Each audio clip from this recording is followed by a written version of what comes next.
Hello everyone, আজকে চলে এসেছি একটা নতুন ভিডিও নিয়ে। 2 মিনিটে আলু ছোলা কাবলি। প্রথমে খানিকটা জল নিয়ে কিছুটা ছোলা ভিজিয়ে দাও। ছোলাটা ভিজিয়ে রেখে তারপরে কিছুটা টুকরো করা আলু নিয়ে একটা ফ্রাইং প্যানে জল গরম করে তার মধ্যে দিয়ে দাও কিছুক্ষণ আলুটা সেদ্ধ হওয়ার জন্য। কিছুক্ষণ পর আলুটা ভালো মতো সেদ্ধ হয়ে গেলে সেটাকে নামিয়ে রেখে একটা পেস্ট বানিয়ে নিও। একটু লবণ আর একটু গোলমরিচের গুঁড়ো আর হালকা 2 চামচ জল দিয়ে একটা পেস্ট বানিয়ে সেটাকে রেখে দাও।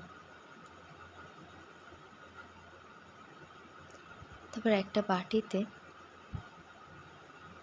সিদ্ধ করে রাখা আলুগুলোকে নিয়ে নাও। আর একটা সবথেকে মজার জিনিস হলো, যদি ভাবো যে ছোলা ভিজিয়ে রাখতে ভুলে গেছো, একটু গরম জল নিয়ে ছোলার মধ্যে দিয়ে একটু ঢেকে রেখে দিও।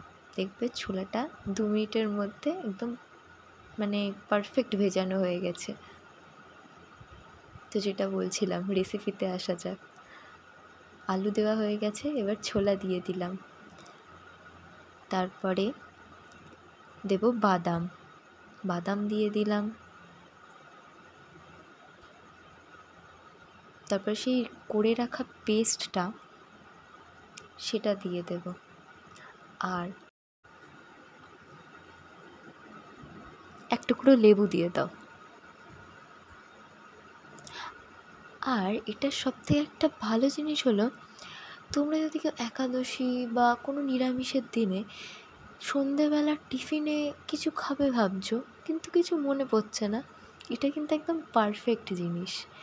আলু ছোলা কাবলি একদম নিরামিষ, ঘরোয়া পদ্ধতিতে বানানো, যেটা খেলে কোনো অসুবিধা হবে না। যে কোনো নিরামিষের দিনে এটা খাওয়াই যায়।